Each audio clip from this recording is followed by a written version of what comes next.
Hello there. Let me share with you my reflection for this week, particularly in Mark chapter 11, verses 15 to 19, the famous cleansing of the temple story or narrative. Um, Now, in this particular passage, I was drawn to the two groups of people that Jesus singled out. Uh, So these were the money changers and the pigeon sellers. So the former group, the money changers, of course, presided over currency exchange, since all money brought by pilgrims had to be converted into Judean currency at the time. Of course, to buy animal sacrifices and to pay temple dues like their tithes, etc. Now, of course, with revenues pouring into Jerusalem from Israelites all over the Mediterranean world, now this banking interests wielded considerable power, and such interests were controlled by temple stewards like the religious elites and uh, the priestly families.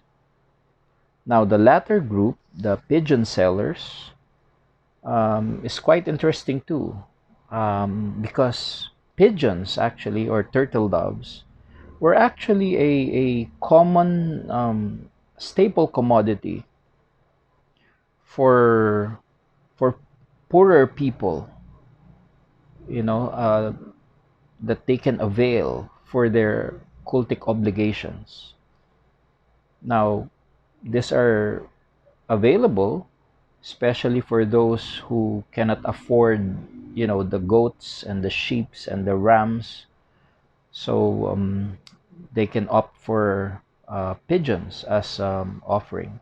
Now, if you would remember, Mary, the mother of Jesus, in her purification rites, offered turtle doves.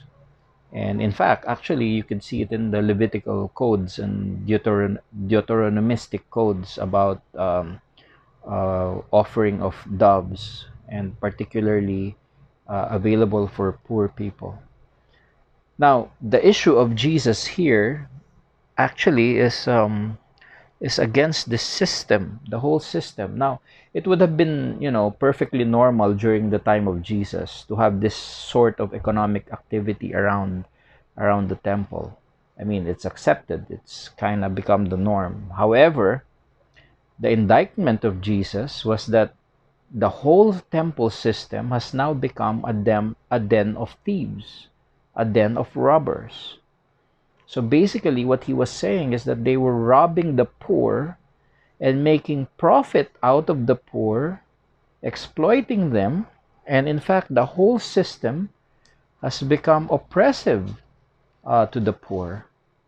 Now, last Sunday, in our lectionary reading, the gospel reading was taken from Mark chapter 12, verse 38 to 44, where Jesus, he was warning his disciples about the religious elites. They were living off a life of prestige and privilege. And they were, enjoying all these benefits of privilege out of the profit generated by the temple system. And Jesus said that, in fact, they were devouring with widows' houses.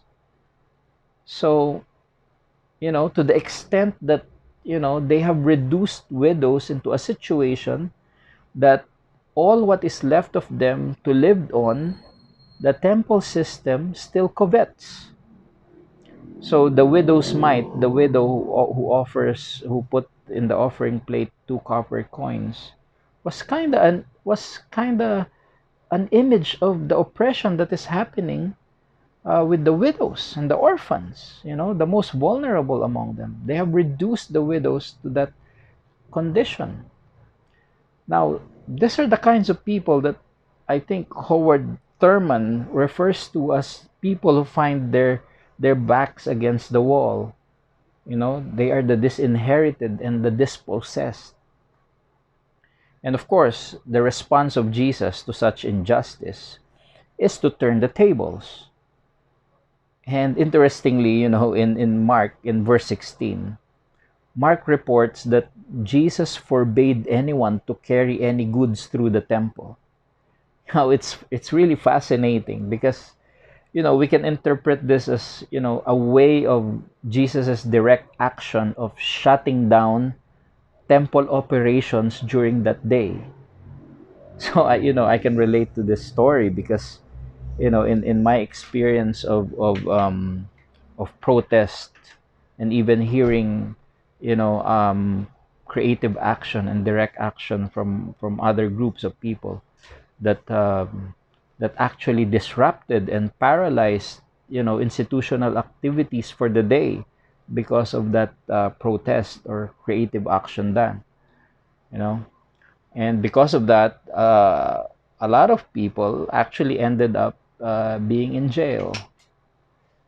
So, I guess, I can see a connection in Matthew 25 in that passage. And actually, we can extend the application of that passage to those who have struggled against oppression, those who are resisting, this structural injustice that has been happening.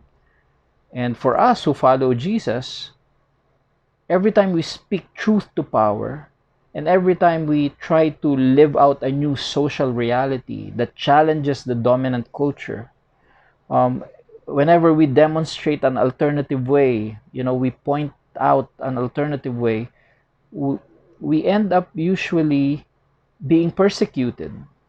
We So it's very much a possibility that we be put in jail, because the moment we start to be in solidarity with the struggles of people who are crying for equity because of their experience of hunger, their experience of lack of clean water, their experience of a decent clothing, their experience of, they're crying for proper health care and housing, especially the immigrants and people of color who are actually, um, waiting to be welcomed in and being offered hospitality.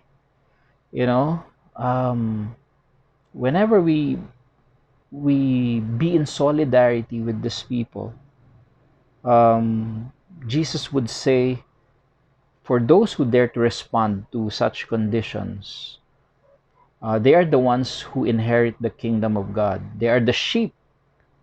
And Jesus would say to them, I tell you the truth, just as you did it for one of the least of these brothers and sisters of mine, you did it for me. So, yeah. So that's my reflection.